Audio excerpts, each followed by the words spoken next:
I believe it originated because the first group was the equestrian group, coming from the horses and everything, and I think that name just kind of carried over from that. I think it's a reference to horses.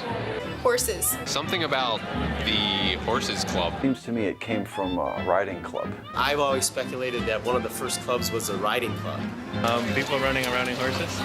I'm actually not sure, but I assume it's got something to do with the riding club, like as in Hoofer. Yeah, and that's I think why we have a horseshoe as part of our emblem. Well, the symbol is a horseshoe, right? Well, it has something to do with walking. And the horses.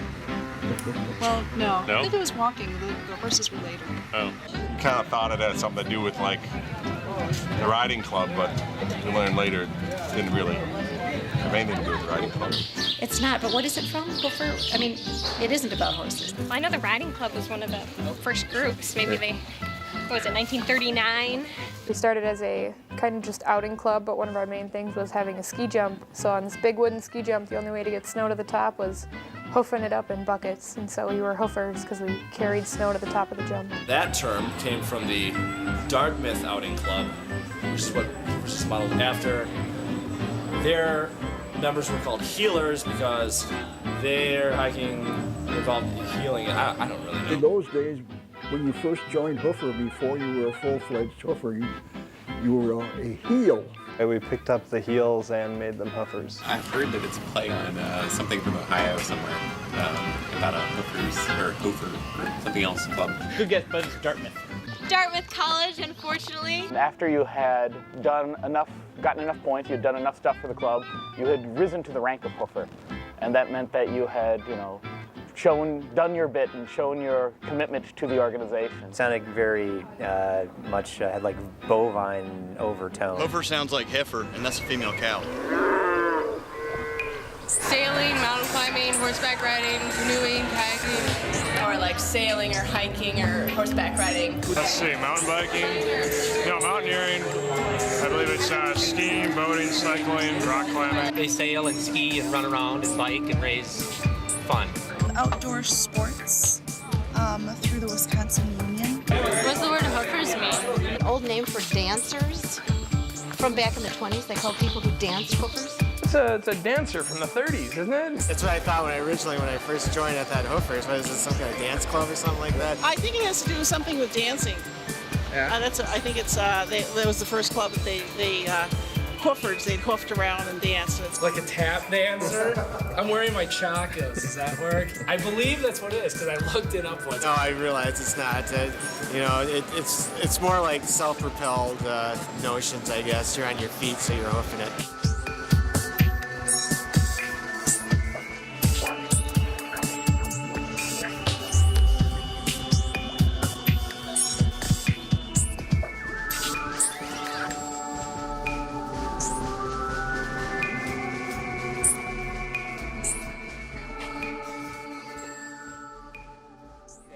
As I put it, we have an identity crisis.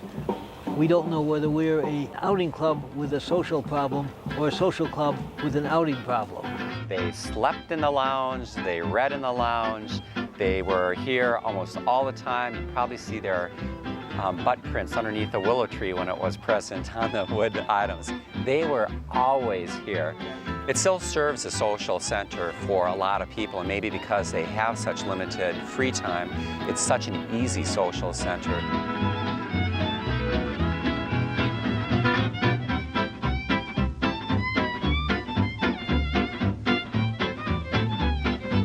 Thursday nights, we're out here on the terrace having our beer. Cheers. Well, we like to have instructor parties, and these aren't exclusive instructor parties at all. And if you're watching this video, you probably were invited, but just missed the memo, which is all right. And basically, it's a time for hoofers to bond. Here you're looking at a Tuesday night instructor party. Busted by the We'll have park to do it ranger. tonight. Apparently we were supposed to be out of there by 9, which is kind of an early end to a party for hookers. Yeah, they've never dealt with it.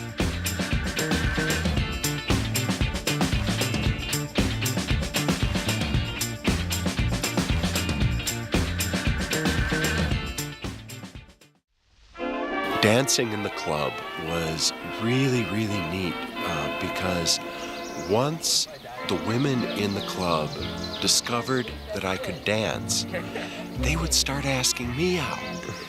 And it was really, really neat to be wanted for my body.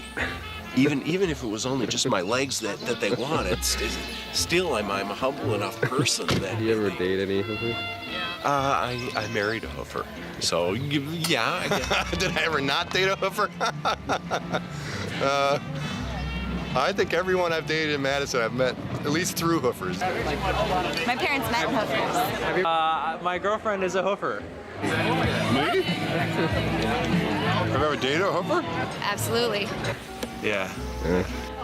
Yeah. I'm marrying one in a couple months. I'm married to a Hoofer. Actually, I dated many Hoofers, and John was the last one, and we ended up getting married. The best. You can ask a lot of people around here, and they figured that I've dated quite a few of the Hoofers, and yes, I've married one. Sort of.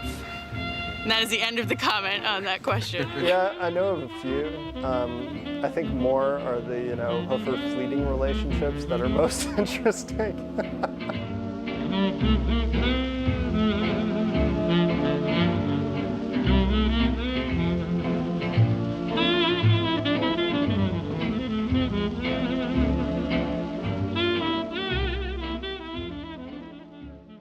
There was an expression in the 1920s.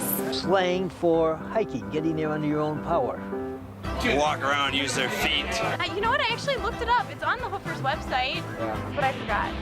The hoofing is the walking part. Am I the only one that knows that? Gee, that's common knowledge, I thought. Getting out there and walking, maybe, as opposed to riding in a car. Hoofers means hoofing it, being on your own power. So that's why all of the Hoofer clubs don't have any motorized sports. We don't have a water skiing team because that requires a boat. There were attempts to have water skiing as a club. There were attempts for skydiving to be a club. There were attempts for inline skating to become a club on its own right. There used to be an archery club, and because of lack of facilities, it finally threw in the towel. There used to be both a outing club and a canoe club, and they merged to become just the outing club. As I remember, there was an airplane club, or flight club. That was kind of cool. One of our former Hoofer presidents learned how to fly through them. They left, I think, in the late 70s, early 80s. There was the ballooning club that, as I understand it, got all the way to becoming a club, had their little logo put on the Hoofer logo and everything, and then went away within a year because they didn't have a balloon, which kind of made ballooning difficult. And then finally there was the gliding club that recently went away, unfortunately. We lost a club. The gliding club folded in 2002. For some reason, anything that deals with flight is kind of expensive and hard to maintain, so we haven't had that much luck with that.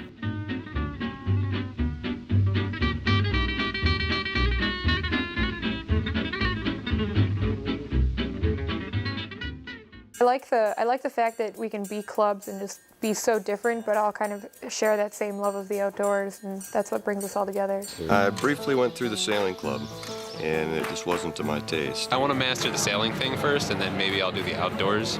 Why sailing over the other ones? It looked like it was the funnest.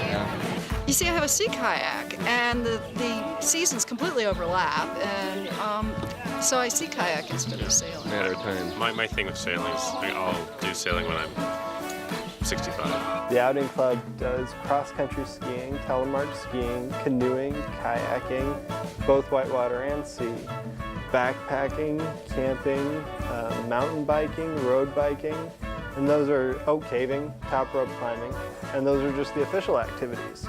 So I mean, when you compare those to sailing and windsurfing, I mean, there really is no comparison. I love to sail, and sailing's way better. No, I don't have the patience to sit in a sailboat for 3 hours. The sailing club focused on sailing. The ski club focused on skiing. The riding club focused on riding. The thing I liked about outing club was it did everything else. Sailing's enough for me. I'm in one club now. Junior year, I did join both the sailing club and the outing club. But once I got into the kayak, it was over. I never even got on a sailboat. I didn't take a lesson because I spent my entire time, hours every day, down on Lake Mendota in a kayak. I wanted to learn how to roll. I prefer things which I can do close to home. Unfortunately, whitewater kayaking is not one of the things in Madison. We talk about when the water levels go down in the summertime, the sailing club becomes a little bit alluring because it's close. You can walk right off the dock and do it in Madison. The current sailing club is there. Crazy parties there on the pier and so forth. Sailing club's a lot bigger, a lot more party. It'd be stupid to drink on the river. Rule, but Drinking and whitewater don't mix. yeah. We generally discourage that. If you're just, sailing or doing one of those lame-ass hooker activities. That's what I'm looking for. But you can't really kayak when you're a little drunk. We like our sailing, I think. Can you touch your nose? I can touch my nose.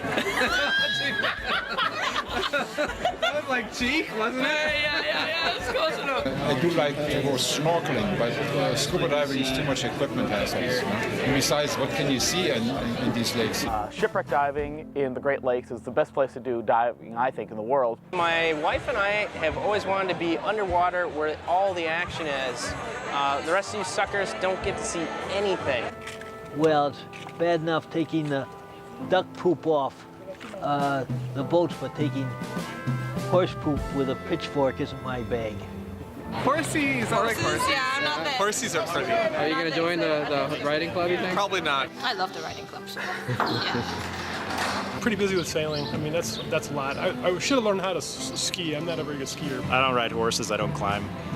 I don't snorkel. I do fly, but I don't hang glide. That's for crazy people. Hang gliding club's not around anymore. Oh, it's a good thing I'm not in it then. In the 60s, somebody took me mountain climbing. That was interesting, but someone didn't grab me. I knew I wanted to climb. And I knew that the climbers, that's all they did in the outing. I wasn't as interested in paddling and backpacking and things like that. I knew I wanted to rock climb. All they do is strictly climbing, things like that, and then they'll do lead climbing, whereas the outing club can't do any lead climbing, just top rope. The mountaineering club seems to be a little bit more laid back, kind of, running by the seat of their pants kind of thing, whereas the outing club tends to be a little bit more structured. And so each club definitely does have its own personality. Well, the Hoofer Mountaineers actually rather thrive on anarchy and not being very administrative and not being necessarily fully organized. The outing club gets together every week and they have a big meeting, and then it sort of breaks up into smaller groups and they go out and socialize. They're much more organized than our group is, where they have to specify trip leaders and everything. And as you saw at the meeting, we're just saying, well, we're going to the lake this weekend. Just, if you want to come on. We'll teach you everything you need to know. Well, Devil's Lake, it's only 45 minutes away from Madison, so it's close. It has some of the best rock climbing in the Midwest. It has grades from easy to very hard, so people from beginners to experts can have a good time here. It's a great place to learn how to climb too. Well, once I know this stuff, then maybe I get bored with it, and before I hit the bucket, I might learn get something else. Oh, yeah.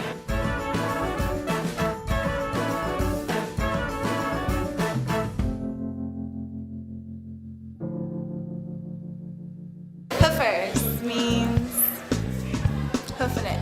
Or hoofing it with the wind, or like when you're outing, you're kicking it. Being cool, be hoofing it. Hoofing it together. It sounds a little funky. Hoof it out into the woods. Tramping and hiking and hoofing around on the trails. Take it on the hoof, quote unquote. Hoofing about.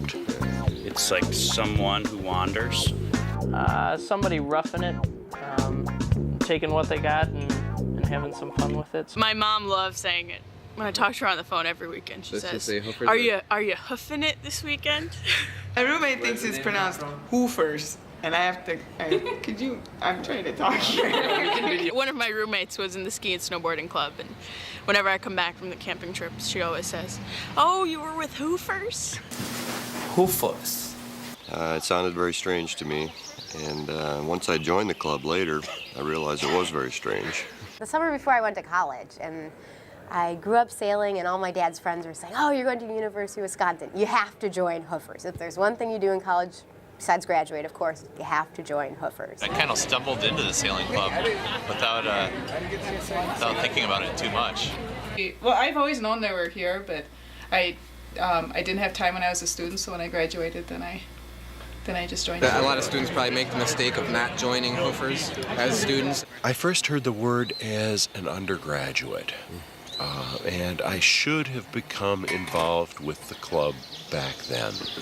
It's kind of a regret that I didn't. My first Hoofer experience, I guess I came to a meeting and just sort of sat there and listened to people's trips and then was totally intimidated and just left and went home. I had a stubborn friend who made me do whitewater kayaking against my will. And then I came on the Memorial Day trip 4 years ago and got addicted. I was in high school actually, and my first Hoofer trip, I believe I was 15 years old. My very first Hoofer activity was an overnight cross-country ski trip and horse and snowshoe trip up to northern Wisconsin.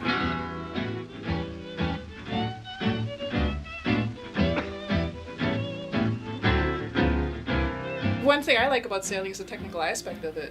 I mean, I know for me, it's both a mental and a physical challenge, and the combination is just find really intriguing. You meet a lot of people out here who are scientists and computer programmers and very technically oriented people, and I think the puzzle-solving aspect of rock climbing really appeals to that kind of personality. I mean, mix that kind of personality with someone who really enjoys doing physical things and being outdoors, and that's a good rock climber. We have a lot of engineering majors. I do wonder why there are so many engineers. Fields and waves, applied physics. Computer science. Biomedical engineering. No, I have a PhD in astrophysics. Yeah, I'm an engineer. Why? I think they're used to dealing in reality, and at least in whitewater, you've got to deal with the hard facts. If you can't screw up, you just have to nail it right. There's a bunch of engineers, but there's sociologists here too, if you feel them out in this group this weekend. How many sociologists? I found 2 so far. Well, I started in letters and science. Later, I switched to engineering. I've often wondered about that. A lot of engineers, physicists, mathematicians, that sort of thing. And just a few people from the social sciences. I don't quite know what to make of that. Other than maybe it is very much a technical sport in many ways. I was doing an MBA. I think business students were not so good at building boats. Atmospheric and oceanic science and engineering. A physicist doing refrigeration research. I'm studying organic chemistry. Electrical engineering. Electrical engineering. Grad student. Applied math, engineering, and physics. Okay. I'm medical physics. Meteorology and mathematics. Civil engineering. I'm a civil and environmental engineer. A graduate student at the university in civil engineering. I'm a grad student in civil engineering. I think so we all like to fix things. Well, you'd like to think it's because they're a bunch of smart people, but having been in the Hoofers, I'm not sure I know what the reason for that would be. Latin. Latin? Wow. All right. You want her to say something? Say something in Latin. Can you say sailing in Latin? No. No. Did you learn anything in Latin? Apparently not. Well, good sailors have to be part artists too. Art. Art, all right. Art. Wow, you're the first 2 art majors for all of Hoofer. I think a lot of artists work at night, from my experience, so they're probably sleeping when it's sailing. No, I have a better one. Not what I just said before. What it is that, you don't want to be what was that famous Orson Welles quote? I don't want to be a member of any club that would, I don't want to be a part of any club that would have me as a member. Yeah. Art. 3 art majors. I didn't think there were any art majors in Hoofers? Oh, no. I'm in Hoofer. My wife's in Hoofer. Oh, okay. You're not, okay. Is there a reason why you're not? I've only found out of 1,000 people, only a couple of art majors. Is there a reason why you think art majors might not want to join? They're all broke. Religious studies and philosophy. I can't say it with a straight face. Have you noticed that there's a lot of engineers in Hoofers? I think we actually have more librarians than we do engineers. Huh. Yeah. I joined Hoofers 2 years ago this May, and much like Stephanie here, I had loved horses as a child. I was a sophomore in my undergrad year, and I was having a really rough time And I'd always loved horses, and I grew up riding, but I hadn't ridden for maybe 6 or 7 years, and really wanted to get back into it, so I thought, what the heck, I'll give it a try. And I went out there and I just absolutely fell in love with it from the first minute. Didn't get to ride much as a teen or in college, and then as an adult got a job here and discovered this wonderful place, and looked at the website for about 4 months before I got the courage to actually sign up at a kickoff. And once I did, it's exactly like what Stephanie described. It's been love at first sight, both about the land out there. It's just beautiful. I love being out in all the different seasons. The horses are magnificent. The people are the best. I learned to ride properly in the English manner, as they so-called said it. The riding club is largely women because they do primarily English style riding, where I think most of the guys in Madison are more interested in doing Western style riding, you know, the cowboy hat and that sort of stuff, and they're actually looking at expanding their program into that as well. Sometimes guys think that riding's a wimpy sport, but when you look at the Olympic riders, they're majority guys, so I don't know. I actually started riding out here, lessons, and then when they were retiring the school horse that I rode a lot, I bought him from the club. We have a very competitive price, so it's a lot less expensive than most of the area barns, and I think the quality of instruction is higher. So we have a lot of people, students. I'm actually a librarian on campus. We really like to specialize with the novice rider and come out and introduce you to your horse. What's this horse's name again? Jimmy. Jimmy. The riding team is actually, you have to be an undergraduate, and they go to different competitions and ride horses. It's part of the Intercollegiate Horse Show Association. Had been a freshman at University of Wisconsin, was looking to join the sailing team, and everyone said, "Oh, you mean Hoofers?" I said, "No, that doesn't sound right. I want to join the sailing team." "No, you have to go to Hoofers." I came right down here to the 420s, and asked what sort of experience you needed to be on the sailing team, and they looked at me and they said, "Oh, you're small, you don't need any experience." And they put me in a boat with another guy, one of the other sailing team members, and he and I ended up sailing together for 3 years. We started doing the Tech Intergalactics, and I took over as the regatta chairman probably in 1982. And Peter Barrett came over and helped us do race committee for like 4 or 5 times, and he was always gracious. He brought his own power boat because he wouldn't depend on Hoofer boats, of course. I was on the ski team. We practiced out at Tyrol Basin and tried to get Cascade or anywhere else we could. We made nationals, so we did a lot of traveling. It was pretty expensive to keep the team going and trying to get a lot of donations. I remember that. The ski team started the resale back in the day, and it morphed into a full club event, and today still raises a lot of money.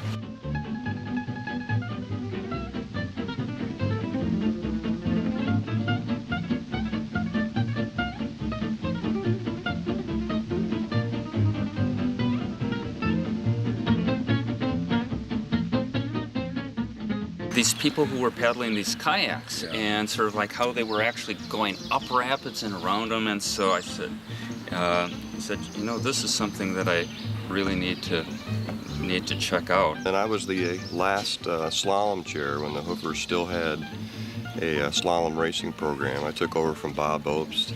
Doing racing and bringing back new paddling techniques, and that was a way, and also boat designs, and that was a way that the club kept current, and we were actually quite up there in terms of being on top of what other people in the country were doing. River running got to be a lot more popular, and the racing scene seemed to dwindle somewhat.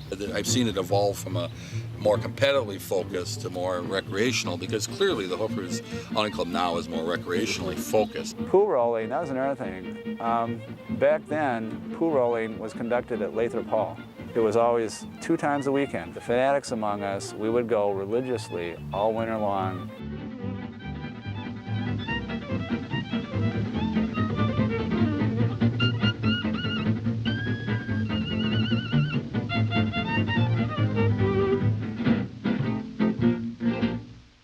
Commoner's Cup was my very first Hoofer activity. It's a week-long adrenaline fest of, you know, always doing something. And no sleep. We were the discotheques. We were the Sloops of Hazard last year. No, I can't remember any team names that I had, but I mean, there was a lot of great names. Famous team that I got Pepe from was Los Lobos. That was, I think, 1991. We actually got a mattress and floated it out on the lake with an end table and an end lamp and all these kind of fun things. And I think the mattress is still out there somewhere. You know, I tried remembering them once, and believe it or not, I could not make a list. Yeah, there was so many great team names over the years. I wish we had written those down because people would actually get out the week before and practice to try and win the Commodores Cup. And what is it now? Now it's more fun than it's serious. It was fun back then, but there were some serious people. The running joke is if you can remember them, you didn't live them. Usually a lot of barrels of beer, and a lot of people afterwards would be just kind of spending the night down here at Hoofer's somewhere. What happens in Commodores Cup stays in Commodores Cup, right?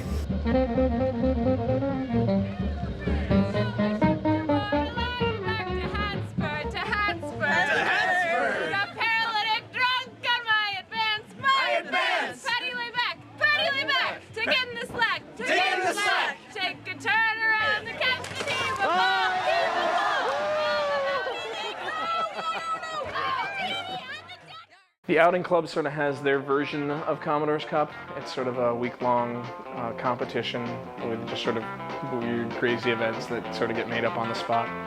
They call it rodeo. It started with a whitewater rodeo. We do some things with the whitewater interest group where we'll have, we joke it's called whitewater porn, which we'll see some of tonight, where people have videos of their various escapades on rivers, and we watch it with one of their mishaps.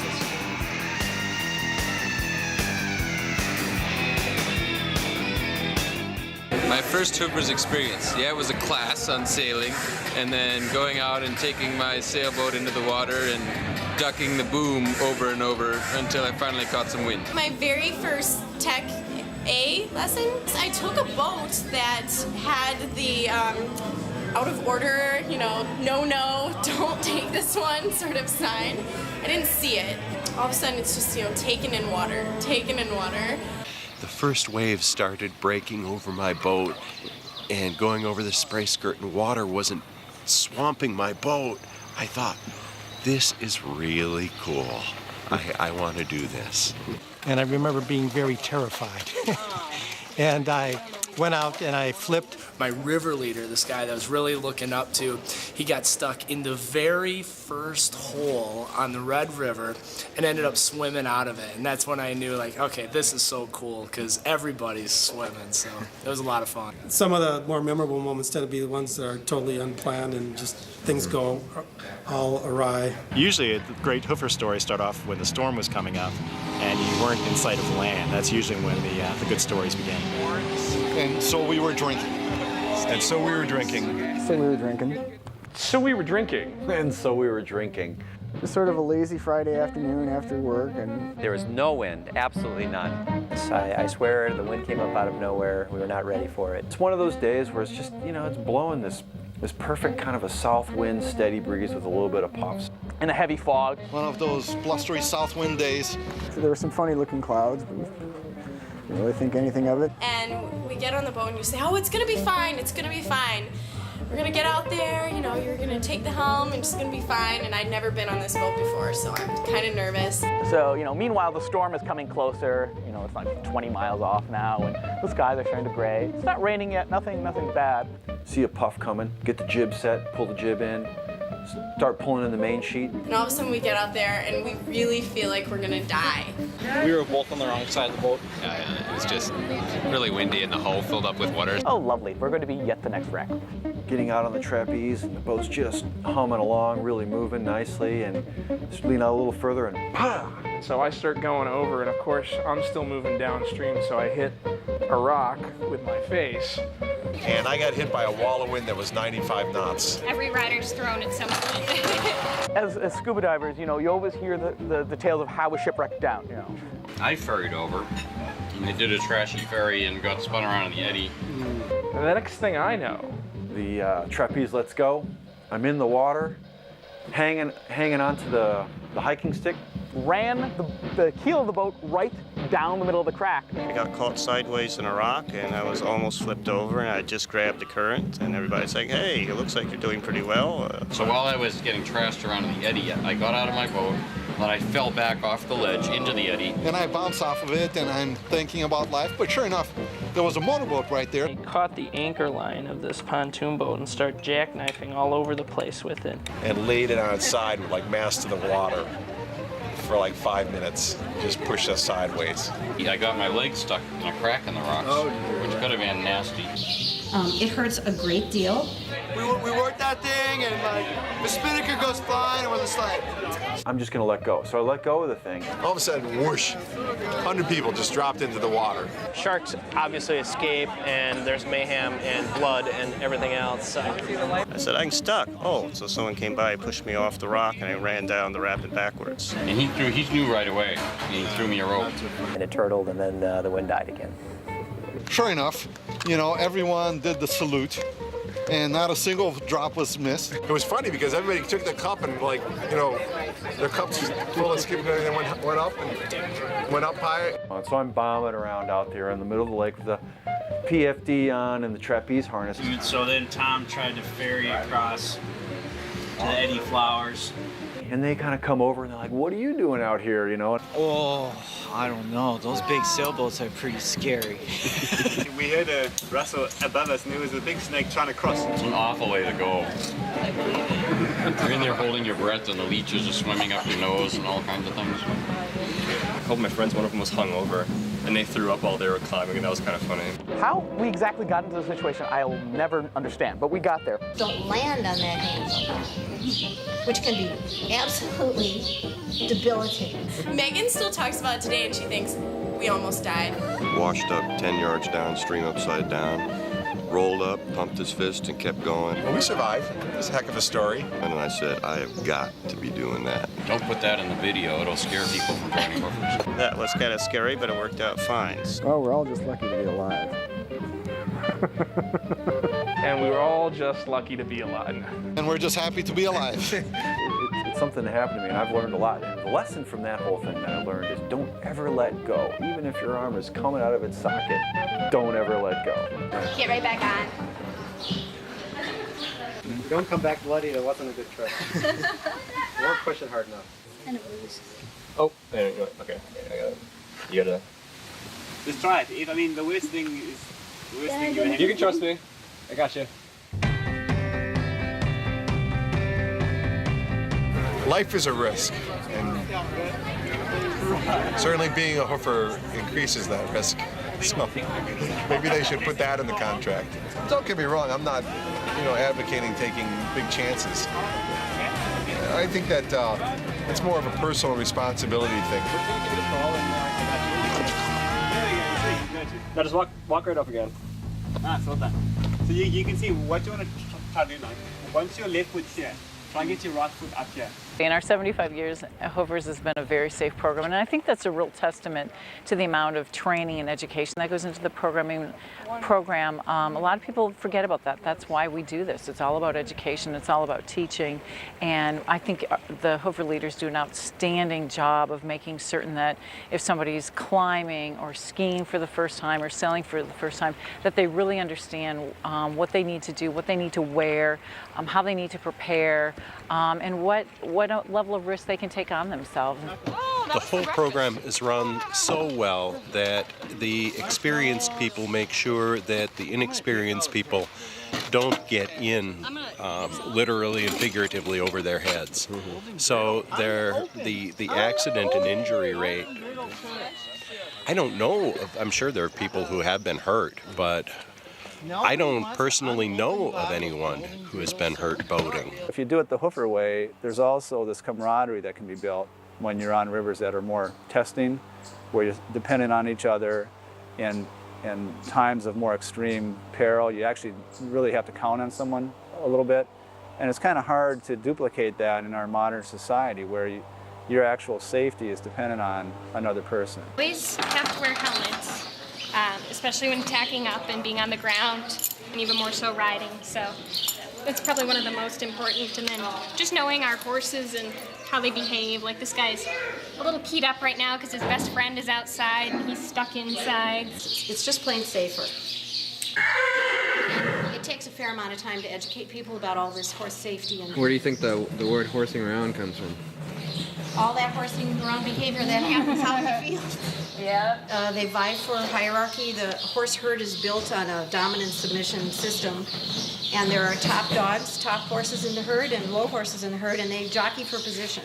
Fortunately, Hoofer's has a great safety track record, both not only in our club, the Scuba Club, but in other clubs as well. We've got just a fabulous team of officers in all clubs that make sure that safety and protocols are set within each and every club. Scuba in particular has a 11-page protocol manual that is quite extensive. When you're mountaineering, you have to go in with the attitude that you might not, that reaching the summit is not your top priority. A successful trip is when everyone gets back safely.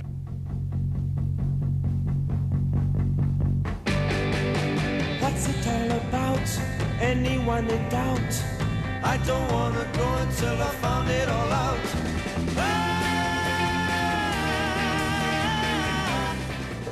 There's a hardcore of volunteers that keeps the club together. Once you've gone on a few trips, you see that, you know, the leaders are volunteering, the people who are organizing everything, and you want to give something back to the club. Very quickly you become a leader. When you first join, you just kind of, you know, like anything, you see how things are done. Most of the leaders usually are the older members and grad students, but you know, sometimes people, if you're enthusiastic enough, you'll take it upon yourself to become a leader. I became a leader as an undergrad, and I joined, and then within about a month I was the cross-country ski chair. Yes, I suggested as a way to meet people. I started to give off my qualifications, and they go, "Okay, you're hired." I think it's more like, "Are you willing to do this?" Do you get paid for that? Are you kidding? No, it's just fame. And how much are you getting paid for this? A big fat nothing. That was all out of my pure energy that I love Hoofer so much. Yeah, right. No. There's only been a payment in goodwill and friendship. I guess because I was one of the people that swam pretty much every time I flipped over, so I felt like I owed it to my leaders to sort of step up to the plate once I got semi-competent. It's a job, it's a way of life. It's the greatest job you ever have, where you don't even make enough money to cover what you spend drinking out after working all day. Either you do it for the love, or there's somebody else who will do it for the love and who has the heart and who will do a good job. It's, what comes around goes around. What goes around comes around. Good paddle karma. I mean, essentially, we all teach each other. When I showed up, they just said, come along, and I just learned from the experienced people that I went climbing with. I'd say it's probably around 10 hours or so, 10 to 20. It varies on how often things break. I volunteer 8 or 10 hours a week, and it's fun. It's a volunteer position that we each take turns taking care of one aspect of the barn, the stable, and the horse herd. Did you ever get paid for all that work? Oh yeah, I have all these friends. I got my wife. I'm a class 4 paddler. That's pretty good pay. Being in Madison is payment enough. I get a membership discount. I kind of got paid, I guess, like everyone else, in good times and access to knowledge, etc. I get the gratitude of my fellow scuba members. I just like to give something back. The whole concept of the union was volunteerism, and so it was perfectly natural to the organizers of the outing club that's the way it would happen. It would be volunteers, and they would, the volunteers would be the people who had been involved and who could take the leadership role and who could teach others. We're fortunate to have such a group of people who, whether it's taking out the pier in the fall or putting it in the spring, and making sure the tents are all dry and packed away. I mean, people are always willing to put in the extra effort. They love the club, and they got nothing else to do with their time, and I was in the same boat, so to speak. Get it? Boat. Well, I can be skeptical. It gives them something to do.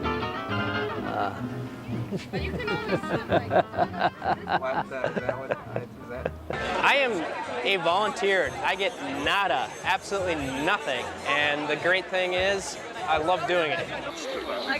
I'll volunteer. I'll put my life on the line. Most people just feel obligated to pay something back, you know, to help the next generation of hoofers.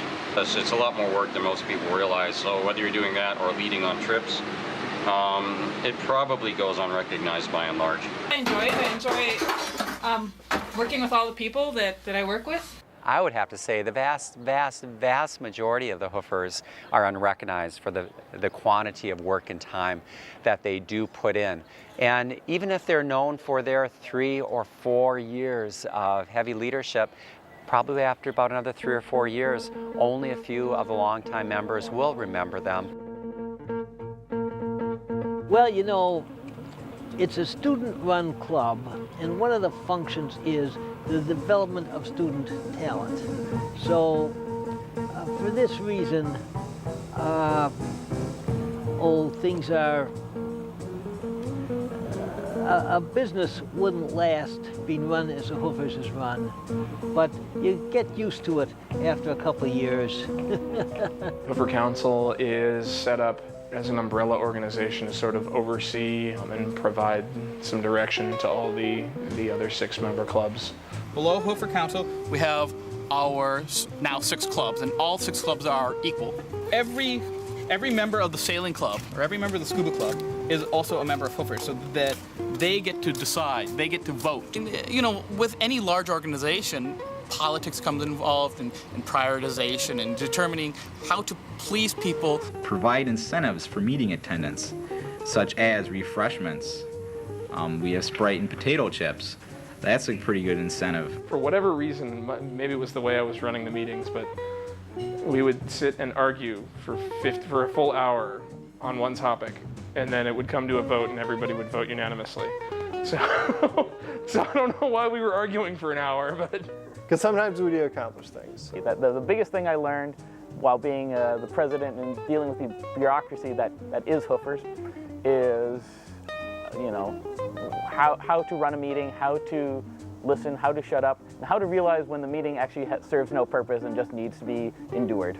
On a more positive note, though, being president has helped me a lot because I have many of my closest friends I met while being president of Hoofer's, and I don't think I would be anywhere near as happy or enjoy living in Madison anywhere near as much if had it not been for being president of Hoofer's.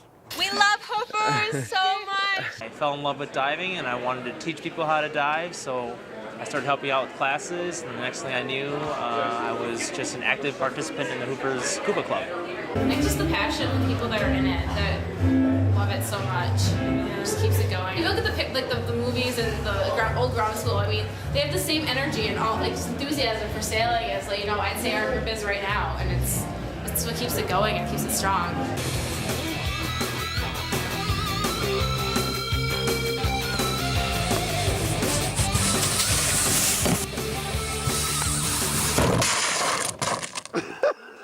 There's no way I would have done these things that I've done in my life on my own if it hadn't been for Hoofers, or it hadn't been for the people I met through Hoofers.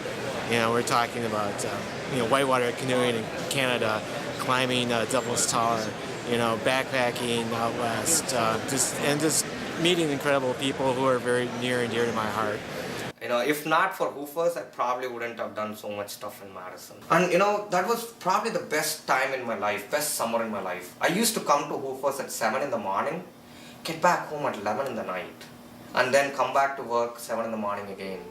I think with Hoofers, it's hard to explain it, but it's more of a family than a club. This great place for people to go and do what's important to them with a group of people that's also doing what's important to them, but towards a collective goal.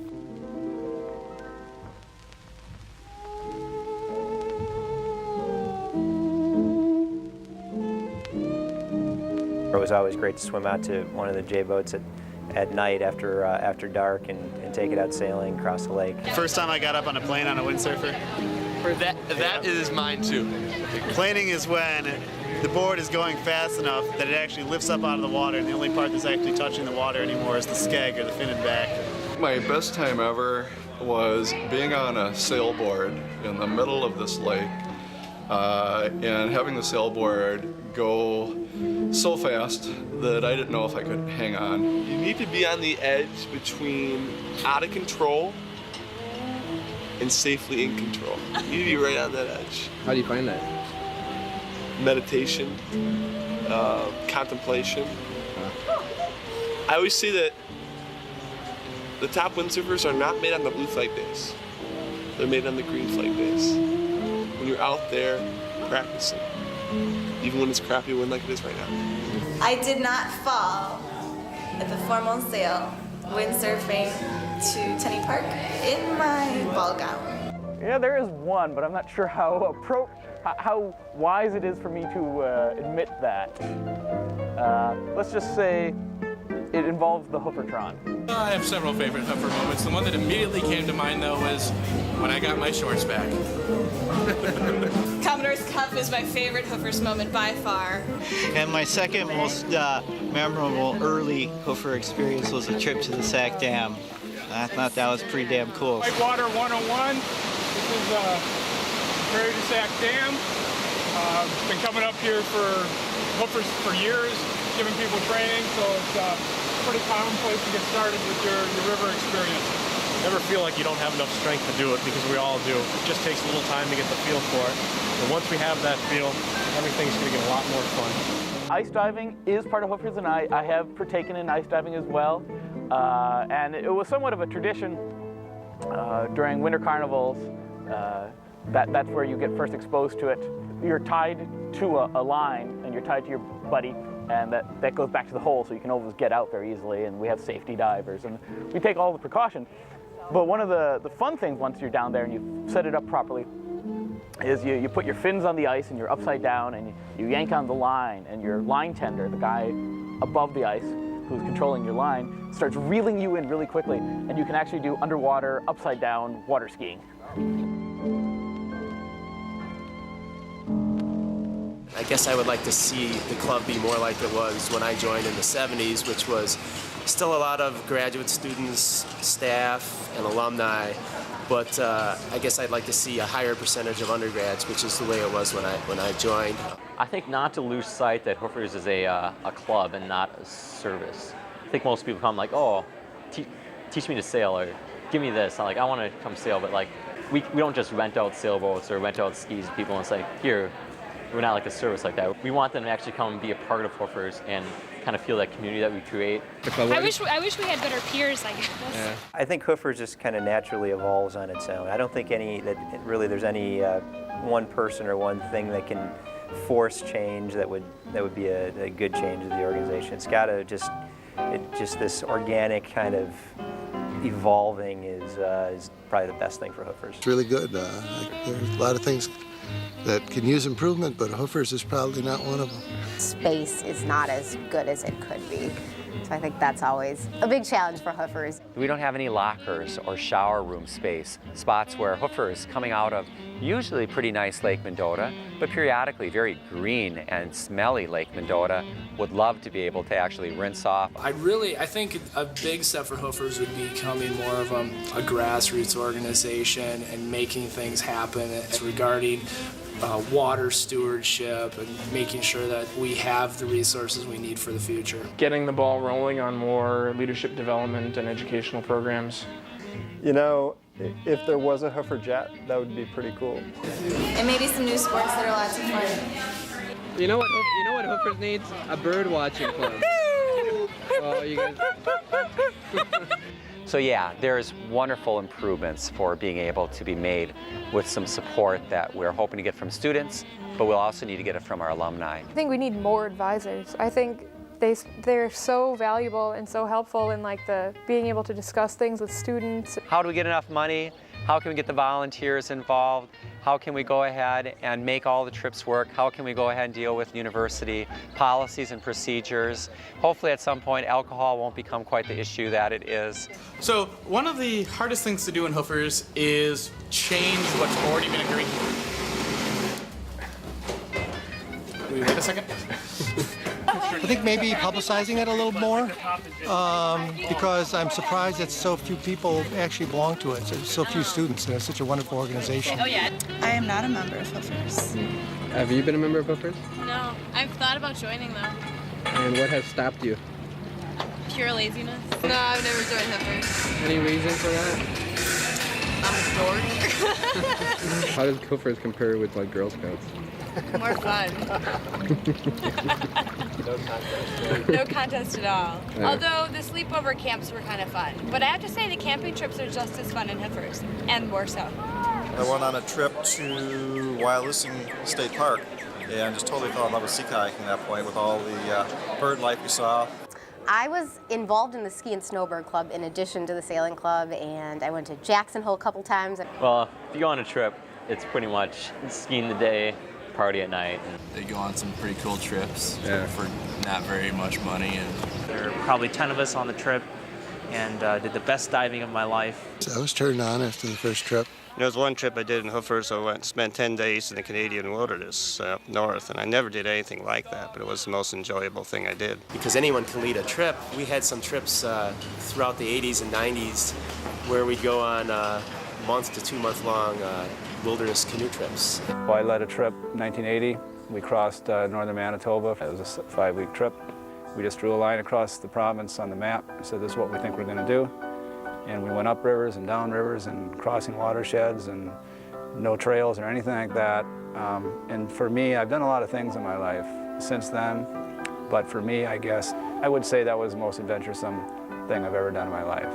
Despite being attacked by black flies, mosquitoes, and ticks, to like the nth degree, it was an awesome time. And the sweltering heat. Can't wait to do it again. Are you done with the bug repellent so I can put it away? Anybody else? Last call? Nope. Okay. It's kind of a canoe and quarter barrel trip, camping trip from Sauk City to Spring Green.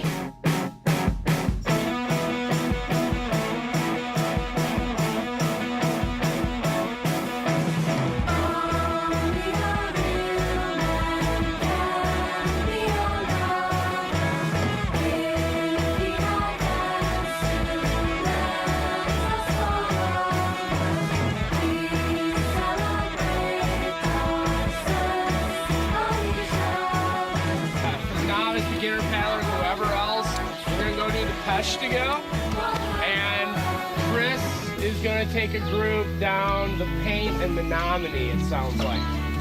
So that's currently what we have going on. So talk to your car. Talk to your car leader. Basically, after you're on your trip, you plan your trip, you get together, you go on your trip. At that point, everyone says, okay, who forgot this, who forgot that, and so we're the Hoofers. Time just takes new dimensions with Hoofers. We plan to get up at 7 o'clock and eat and be on the road by 8. In reality, we get up at 10:30 or 11, eat for 2 hours, get out by noon or 1 o'clock, paddle till midnight, come out in the dark. Long weekend? Yeah, I hope one of you guys has a key. I do have a key. Okay, cool. This is how we get to end all our trips.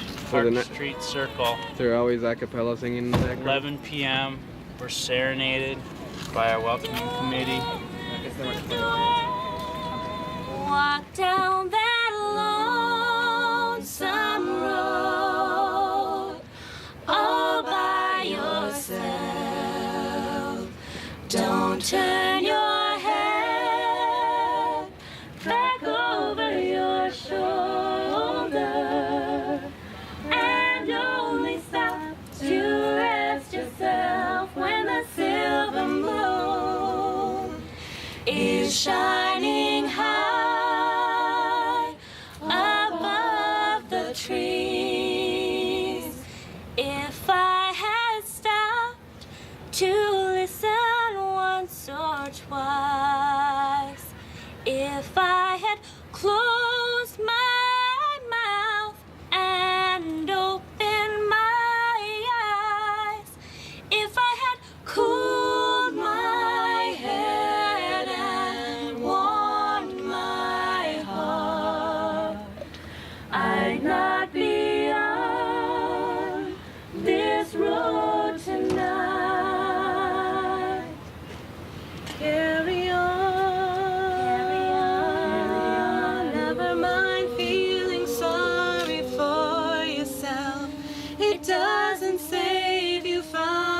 your troubled mind.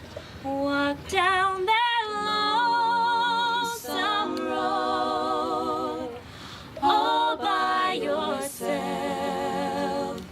Don't turn your head back over your shoulder, and only stop to rest yourself when the silver moon is shining high above the trees. Hit it. Hoofer's for sale, what you gonna do? And every time we gotta just know what to do for a Hoofer's for sale. We doing it well. And look at me, I think it mean like somebody that's trying to breathe. Hoofer. Hoofer. Hoofer.